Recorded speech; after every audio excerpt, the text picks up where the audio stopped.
ప్రస్తుత ఆర్థిక సంవత్సరం చివరి ట్రేడింగ్ రోజు దేశీయ స్టాక్ మార్కెట్ సూచీలు నష్టాల్లో ముగిశాయి. సెన్సెక్స్ 191 పాయింట్లు నష్టపోగా నిఫ్టీ 72 పాయింట్లు కోల్పోయింది. అమెరికా అధ్యక్షుడు డొనాల్డ్ ట్రంప్ సుంకాలపై ప్రకటన చేయనున్న వేళ ఇన్వెస్టర్లు అప్రమత్తంగా వ్యవహరించారు. ముఖ్యంగా ఐటీ, ఆటోమొబైల్ షేర్లలో అమ్మకాల ఒత్తిడి సూచీలపై ప్రభావం చూపించింది.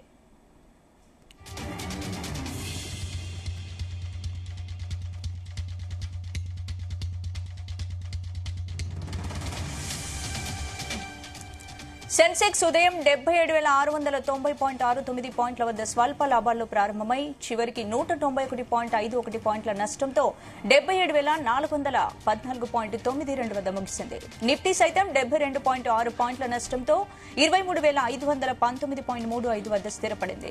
ఇక డాలర్తో రూపాయి మారకం విలువ 85.48గా ఉంది. సెన్సెక్స్ 30 సూచీలో IndusInd bank, Mahindra and Mahindra, HCL technologies, Maruti Suzuki, Infosys షేర్లు ప్రధానంగా నష్టపోయాయి. ఇక Kotak Mahindra bank, Hindustan university, ICICI bank, Tata motors, Nestle India షేర్లు లాభపడ్డాయి.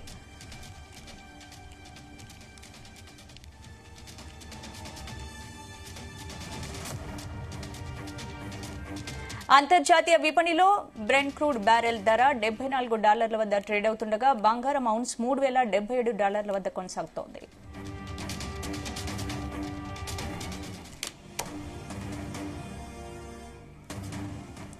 ప్రస్తుత ఆర్థిక సంవత్సరం చివర్లో సూచీలు నష్టాలు ఎదుర్కొన్నప్పటికీ ఇన్వెస్టర్లు మాత్రం 5% పైగా రెండు సూచీలు ప్రతిఫలాన్నిచ్చాయి. ఇక Nifty mid cap 7.48%, Nifty small cap 5.4% చొప్పున లాభాలను నమోదు చేశాయి. శని ఆదివారాల్లో పాటు రంజాన్ సందర్భంగా సోమవారం మార్కెట్ కు సెలవు ప్రకటించారు. ఇక ఇదే అంశానికి సంబంధించి పూర్తి అప్డేట్స్ మా బిజినెస్ అనలిస్ట్ రవి ప్రసాద్ అందిస్తారు. రవి, గుడ్ ఆఫ్టర్నూన్ స్పందన. ఓవరాల్ గా ఫైనాన్షియల్ ఇయర్ 2025 అయితే ఈ రోజు లాస్ట్ డే ట్రేడ్ తోనైతే క్లోజ్ అయిపోయిందని చెప్పాలి. ఈ రోజు అయితే నష్టాల్లోనే క్లోజ్ అయిపోయింది. సెన్సెక్స్ వచ్చేసి 191 పాయింట్లు నష్టపోయింది. నిఫ్టీ 72 పాయింట్లు, బ్యాంక్ నిఫ్టీ వచ్చేసి ఫ్లాట్ గానే క్లోజ్ అయిందని చెప్పాలి. And mid cap and small క్యాప్లు కూడా మొత్తం నెగిటివ్ లోనే క్లోజ్ అయిపోయినాయి. ఓవరాల్ గా ఫైనాన్షియల్ ఇయర్ అయితే మొత్తం అంటే చాలా లాస్ట్ 5 months నుంచి కూడా చూసుకుంటే మార్కెట్ అయితే చాలా డౌన్ లైన్ లో ట్రేడ్ అయిపోయిందని చెప్పాలి. యాక్చువల్ గా ఓవరాల్ గా నిఫ్టీ లెవెల్స్ మనం ఫైనాన్షియల్ ఇయర్ చూసుకుంటే ఓవరాల్ గా నిఫ్టీ ఫైనాన్షియల్ ఇయర్ ఓవరాల్ గా ఎక్కువ సెక్టార్ లో గెయిన్ అయిందని చూస్తుంటే ఫైనాన్షియల్ సెక్టార్ అయితే 19% పెరిగి ఎక్కువ అంటే టోటల్ ఇయర్ లో ఎక్కువగా గెయిన్ అయిన సెక్టార్ చూసుకుంటే ఫైనాన్షియల్ ఇయర్. అండ్ ఎక్కువ డ్రాగ్ అయిన సెక్టార్ చూసుకుంటే మీడియా అండ్ పిఎస్యు బ్యాంక్ అనేది బాగా డిక్లైన్ అయిపోయింది 2025 లో ఫైనాన్షియల్ ఇయర్. అండ్ నెక్స్ట్ చూసుకుంటే BEL, Bharti Airtel top performing Nifty constant financial year 2025. అంటే బిఈఎల్ అండ్ భారతీ ఎయిర్టెల్ అనేది ఎక్కువగా పర్ఫార్మ్ చేసిందని చెప్పాలి. అండ్ వరస్ట్ పర్ఫార్మెన్స్ చూసుకుంటే ఇండస్ ఇండ్ బ్యాంక్ అనేది worst performance total financial year 2025 లో 58% అయితే డ్రాగ్ అయిపోయింది. HDFC bank, ICICI bank, Bharti Airtel ఎక్కువ కాంట్రిబ్యూషన్ చేశాయి. మొత్తం మార్కెట్ కి చూసుకుంటే 1,317 పాయింట్లు అయితే ఇండెక్స్ లెవెల్ అయితే కాంట్రిబ్యూట్ చేశాయి. Reliance industries, Tata motor, IndusInd bank మొత్తం మార్కెట్ అయితే డ్రాగ్ చేశాయి. ఇంచుమించు 595 పాయింట్లను అయితే ఇండెక్స్ లో నుంచి డ్రాగ్ చేయడం జరిగింది. ఓవరాల్ గా ఫైనాన్షియల్ ఇయర్ 2025 లో అయితే ఇన్వెస్టర్లు గానీ, ఇన్స్టిట్యూషన్స్ గానీ, మార్కెట్ రిటైల్ ఇన్వెస్టర్లు గానీ అండ్ ఇన్స్టిట్యూషన్ ఇన్వెస్టర్లు గానీ అయితే చాలా ఫేస్ చేయడం జరిగింది. లాస్ట్ 5 months నుంచి అయితే గ్లోబల్ ఎఫెక్ట్స్ అనేది మనకు బాగా కలిసి రాలేదని చెప్పాలి. మార్కెట్ అయితే చాలా నష్టాలు జరిగినాయని చెప్పాలి. అండ్ పోల్చుకుంటే ఈ ఇయర్ కొంచెం తక్కువగానే పెరిగింది. లాస్ట్ ఇయర్ ఫైనాన్షియల్ ఇయర్ చూసుకుంటే 20% దాకా నిఫ్టీ అయితే పెరిగింది. కానీ ఫైనాన్షియల్ ఇయర్ 2025 చూసుకుంటే మాత్రం ఓన్లీ 9% మాత్రమే గ్రోత్ కనిపించింది. కాకపోతే రిచ్ వాల్యుయేషన్ అండ్ గ్రోత్ పరంగా చూసుకుంటే మాత్రం ఇండియన్ స్టాక్ మార్కెట్ అయితే స్టాండర్డ్ గా ఉందని కొంతమంది ఎక్స్పర్ట్లు చెప్తున్నారు. ఓవరాల్ గా ఇన్వెస్టర్లు అంటే రవి, ఇప్పుడు మార్కెట్ ఫాలో అవడానికి గ్లోబల్ ఎఫెక్ట్ కారణం అనుకోవచ్చా? ఇప్పుడున్న సిచ్యువేషన్ లో మార్కెట్ లో లాంగ్ టర్మ్ ఇన్వెస్టర్స్ ఎలా ఆలోచించాలి? మార్కెట్ మనం చూసుకుంటే ప్రజెంట్ అన్సర్టనిటీ అంటే టారిఫ్ అన్సర్టనిటీస్ ట్రంప్ యొక్క అవలంబించిన టారిఫ్ ఉన్నాయో దాని ఇన్సర్టనిటీస్ బాగా కనిపించాయి. అండ్ ఎకనామికల్ గ్రోత్ అనేది కూడా యుఎస్ లో కూడా చాలా వీక్ ఉంది. డాలర్ ఇండెక్స్ కూడా పడిపోవడం జరిగినాయి, వీక్ ఉన్నాయి.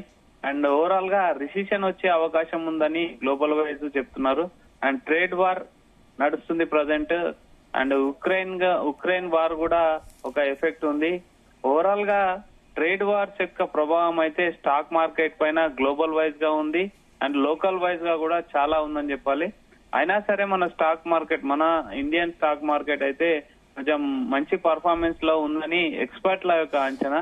ఇన్వెస్టర్లు మెయిన్ గా చేయాల్సింది ఏంటంటే ఇన్వెస్ట్మెంట్ కోసము ఫండమెంటల్లీ స్ట్రాంగ్ ఉన్న ఒక స్టాక్స్ ని తీసుకొని దాని వాల్యుయేషన్స్ ను ఓవర్ వాల్యూ కాకుండా వాల్యుయేషన్స్ ని చెక్ చేసుకొని స్టాక్స్ కానీ ఈక్విటీస్ కానీ తీసుకుంటే బాగుంటదని చెప్తున్నారు.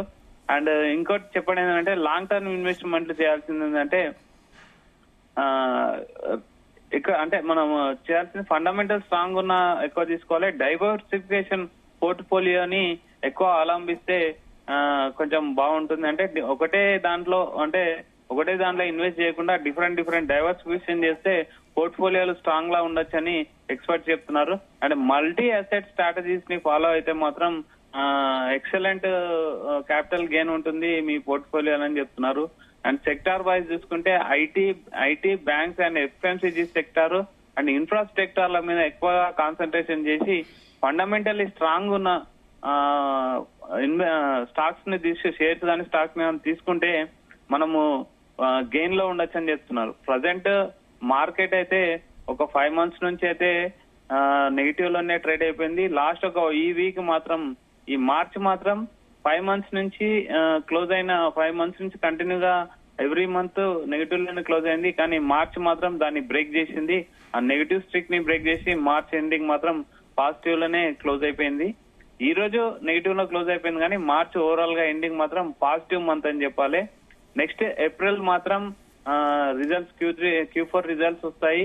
Q4 రిజల్ట్స్ స్టార్ట్ అయినాక మాత్రం మార్కెట్ మాత్రం బాగా పుంజుకుంటుందని అయితే ఎక్స్పర్ట్లు అంచనా వేస్తున్నారు. ఓవరాల్ గా ఫైనాన్షియల్ ఇయర్ అయితే ఎండ్ అయిపోయింది. ఏప్రిల్ నెక్స్ట్ మళ్ళా 3 days హాలిడేస్ ఉన్నాయి. ట్యూస్డే నుంచి మార్కెట్ మళ్ళీ స్టార్ట్ అవుతుంది.